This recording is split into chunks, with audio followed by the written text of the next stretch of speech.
You know that moment when the alarm goes off and your body just says no? Not because you're tired, but because your soul is. You still get up, you put on your clothes, you eat breakfast, and move through the motions, but inside, something feels like it's disappearing. Maybe your ideas are dismissed at work, or your job looks good on paper but drains the life out of you, and maybe you're just holding on for the paycheck, or the benefits for your family, or for some future that hasn't arrived yet. In today's episode, we're going to be talking about manifesting while stuck in a job you hate, how to shift your energy, your perspective, and your path while you're still in the very place you're trying to move beyond. This isn't about quitting on a whim. It's about reclaiming your power where you are so you can start aligning with what's next. Let's cue the reel.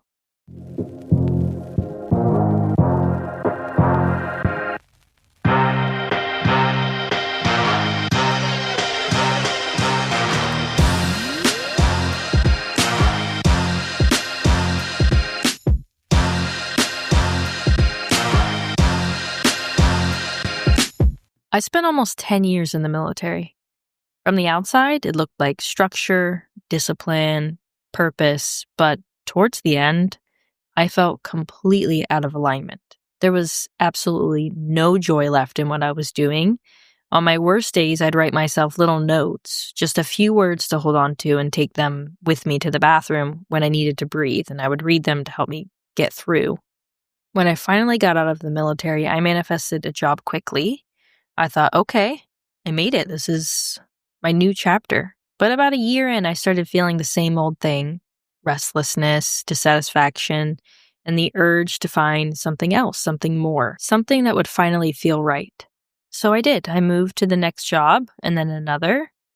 Each time I thought I was escaping the problem, but what I didn't realize then was that I was manifesting from the wrong place. I was manifesting from desperation, from burnout, from a deep desire to be anywhere but where I was. I wasn't present, I wasn't grounded, and I wasn't grateful. I just wanted out. It wasn't until my third job that I noticed the pattern. Once I realized what I was doing wrong, I stopped looking for the next thing and started becoming more intentional about how I was showing up in the job I already had. And that shift in thinking changed everything. Over time, I began attracting roles that felt more aligned to me. I manifested the exact title I had once written down. I ended up at a firm that only worked on projects I cared about, ones that actually matched the life I was trying to build. But even then, something was still missing. Because deep down, I knew I wanted to run my own company. And in every single job, no matter how close it came to quote unquote right, I noticed something. I saw things that could be improved. I'd speak up. I'd bring solutions, clear ideas, and no one listened to me. I mean, a few times they took my idea and actually implemented something, but I would say 90% of the time it was ignored. I even had a CEO come back to me one time and say, "Oh, we should have listened to you because that's what the client is asking for now, and we have to go back and redo the work." I felt just so bored in some positions, under-challenged and unseen. And once you start noticing that, the soul doesn't let you unsee it. So let's talk about what doesn't work. Manifestation doesn't work if you're fueling it with frustration and desperation. You might be trying to manifest a new job while having the one you have, and you get stuck in that negative energy loop, complaining, wishing, but not shifting how you feel in the moment. Searching from a place of lack never creates freedom. It only creates more lack. One of the hardest parts can be feeling like your voice doesn't matter. You see problems or opportunities at work, you speak up with ideas, solutions, but they're dismissed or ignored. And over time, that silence just chips away at your confidence and your sense of value. It's not just about being unheard. It's a clear sign that your current environment isn't where you can thrive or be seen for who you really are. I know because I lived it. About 10 months into my second job after the military, I came into work one day 100% sure that my next aligned role was on its way. I'd been applying to many jobs that matched my vision for professional life. I even treated myself to a special drink that morning to keep the good vibes flowing longer. Right before lunch, I got an email from a recruiter. I didn't get that specific job, but that one message created a snowball effect in me. I thought, if this place wants me, all of them will. And after that, calls and emails started coming in, and I landed my first big consulting gig. Because of that initial email, I was able to keep myself in a good space, a good thinking space, and good energy. I was no longer trying to escape. I was becoming the person that I wanted to be in, the position that I wanted to be in. Becoming someone who holds the vibration of freedom, even when the external world says otherwise, is what makes manifestation happen. And because there's always transition time between two jobs, I didn't immediately jump into that next role. So I started paying attention to how I was showing up where I was. I stopped fighting the job and started observing it instead. I began to practice presence, noticing small things I could be grateful for, even if they felt very small. The routine, the moments when coworkers showed me kindness, the lessons buried inside the hard days, I took it all in. That gratitude wasn't forced. It was a quiet rebellion against the exhaustion I had been carrying. It felt like relief. At the same time, though, I created small boundaries to protect my energy. I made space before and after work to reconnect with who I was beyond the role. Sometimes it was meditation, sometimes journaling, sometimes I just went on a walk. And I kept speaking up with ideas and solutions and even going to meetings that I knew I would have no hand in implementing anything in, just because I wanted someone to hear what I thought would help improve the business. And I no longer let their dismissal shake my sense of worth. This shift didn't instantly change my job, but it changed me.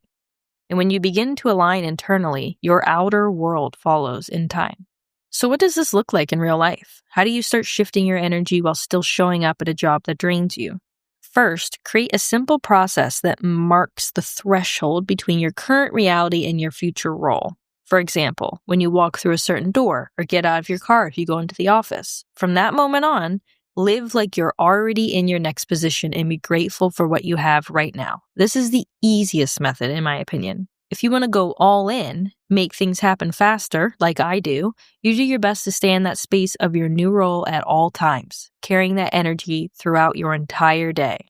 Next, before you fall asleep, spend time thinking and feeling how thankful you are for this new position, and very importantly, why. Get into the details with yourself and feel amazing as you drift off, deep in gratitude. I manifested jobs in as little as a week or two using these two methods. Now, if this approach doesn't feel right for you, discover what does. Whether it's scripting, visualization, or another method, we'll explore these powerful manifestation techniques in an upcoming episode. Beyond that, build micro boundaries to protect your energy. Step outside for deep breaths during stressful moments and set a clear cutoff time after work to fully disconnect. Guard your mental and emotional space fiercely. Finally, gratitude, gratitude, gratitude. Practice gratitude for where you are now.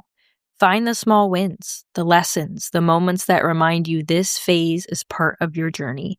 It doesn't mean complacency. It means you recognize your current role as a stepping stone and not a dead end.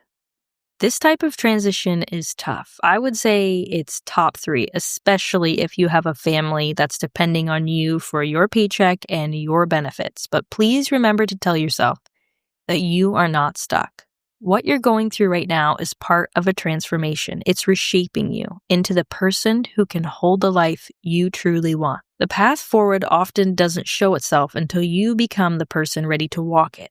That's why it's so important to keep holding the energy of your next role, even as you fully show up in the life you're in now. One last little hack I'm going to tell you about is, if you see that a lot of people are applying for the job that you're applying for, which times are rough and lots of people are applying for jobs and trying to get out of their situation, remember that there is no competition on the spiritual plane. This is something that got me my last job that I had. Anytime I thought about, oh, there's other interviews this week, or wow, that person is very qualified and has some experience that I don't, I would tell myself that phrase: there is no competition on the spiritual plane. That means if it is for you and you believe it, it will be yours. If this episode resonated with you, please share it with someone who might need to hear it, and leave a review to help others find this message. I'm going to start now posting bi-weekly for more content for you to consume, to help you manifest the life that you want faster and more efficiently. Thank you for showing up in allowing yourself to receive this today. Your next chapter is already unfolding.